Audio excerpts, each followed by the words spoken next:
Smoke is an American movie from 1995, brought to the screen by Hong Kongese director Wang, and built on a script by the famous novelist Paul Auster. About the exceptional yet humdrum happenings as a year goes by in the streets around a tobacco shop.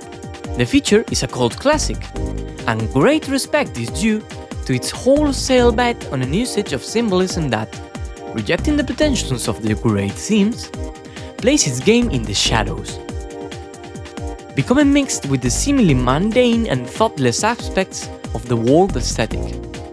This is precisely why we want to argue such a big vision in today's video.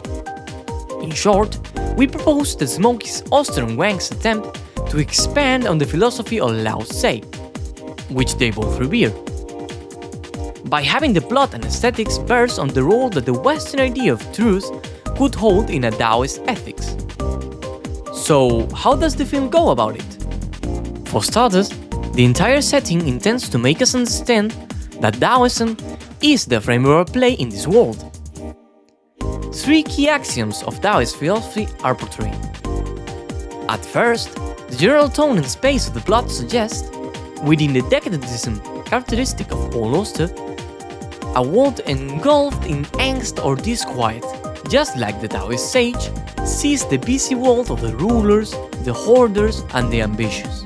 While Lao Tse will understand it as life in denial of the ultimate cosmological emptiness that the Tao as founding principle of existence entails, Smoke prefers to cater to a modern sensibility by portraying existential struggle against both a lack of meaning in industrial societies and the alienating effects of economic disadvantages and outcast status. In any case, the underlying theme is shared. A disturbed world is to be found whenever people try to quote-unquote fill the void.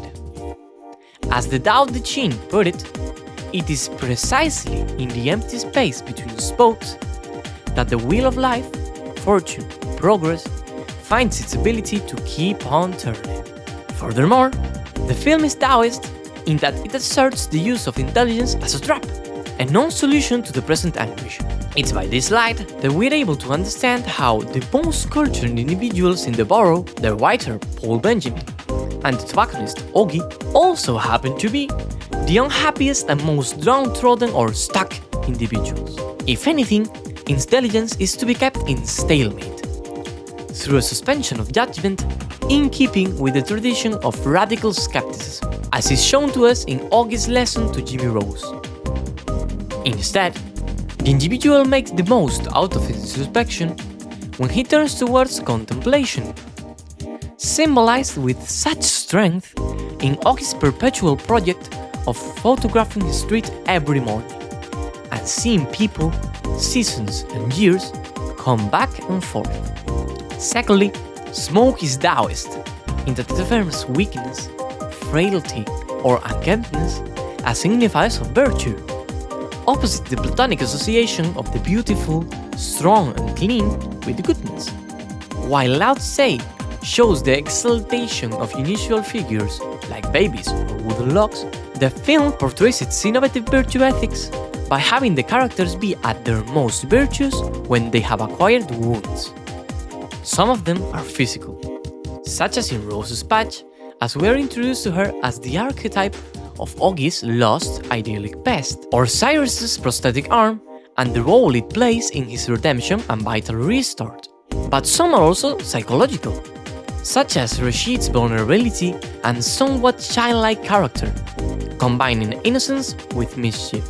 Last but not least, and perhaps most transparently, the ulterior lesson of the story, both as told in the plot and allegorically retold in the final sequence, where Augie shares his favorite Christmas tale anecdote with Paul, is that in the face of changing fortunes and the ever-present passage of time, the only appropriate morality is ambivalence. It's just like the Chinese tale, the one that goes like this.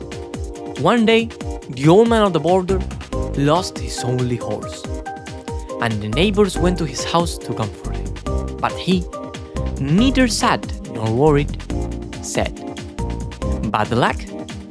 Good luck? Who knows? Shortly after, The animal returned in the company of other horses. Upon hearing the news, the neighbors went on to congratulate him. However, the old man showed no joy whatsoever and repeated, "Bad luck? Good luck? Who knows?" Later, the old man's son went for a ride on one of his horses, fell and broke his leg. The neighbors came again to comfort the old man, and he, as always, showed no distress and exclaimed, "Bad luck? Good luck? Who knows?"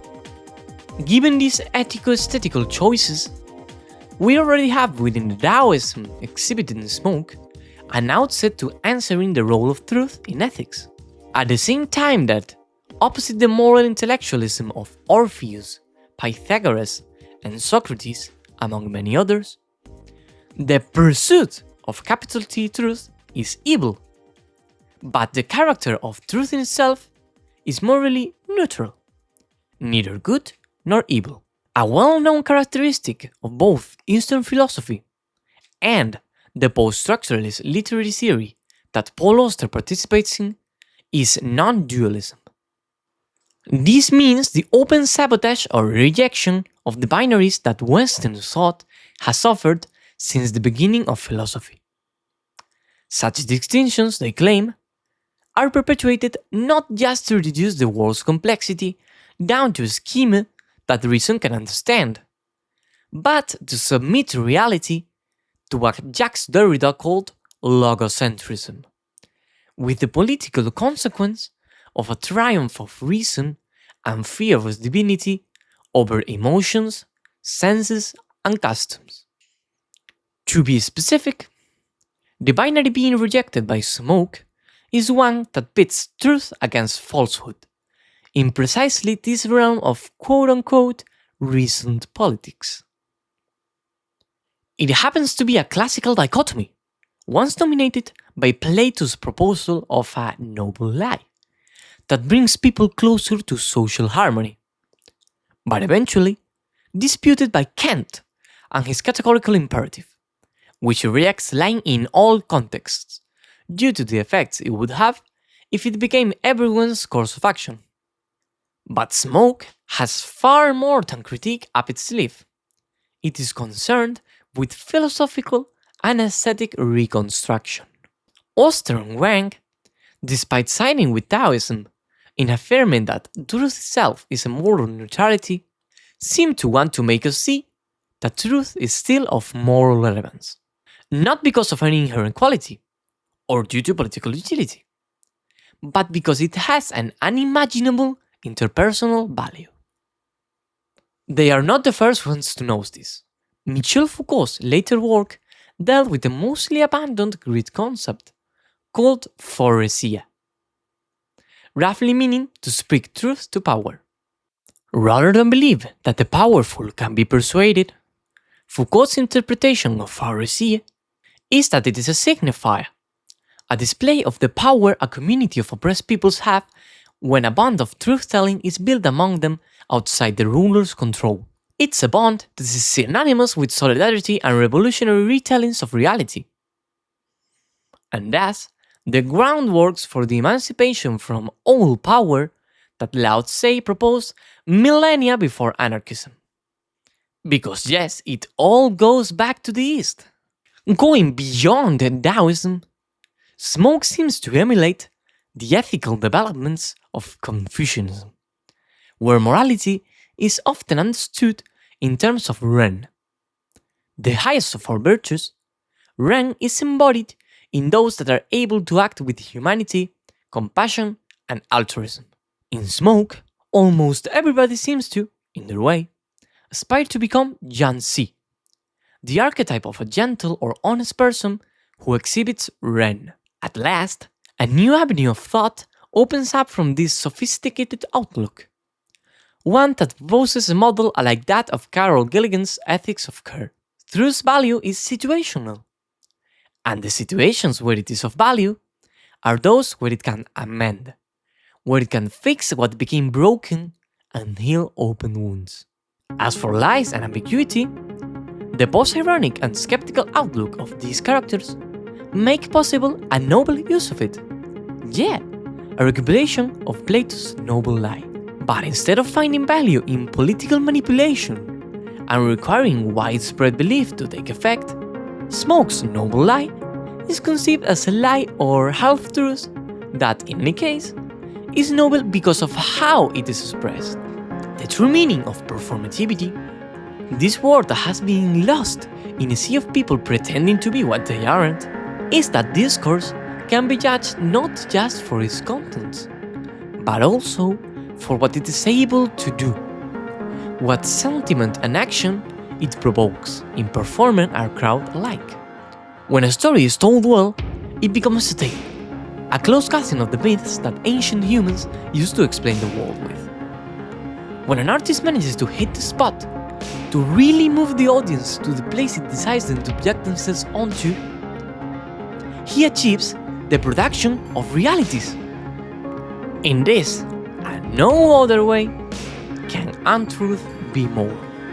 For it is the one in which it can surpass or overweight the established reality. A story simply does not need to be true in its telling to awaken truths in the heart of the listener. The weight of smoke, of lie or fiction, can indeed be weighed, not because it has true weight, real weight, but because it is noticed when we ask for what we lack. That has been all for today's video. If you have enjoyed, you could leave a like, maybe a comment, subscribe, and hit the bell if you would like to hear more from us in the future. I'm David, and this has been A Futile Conquest.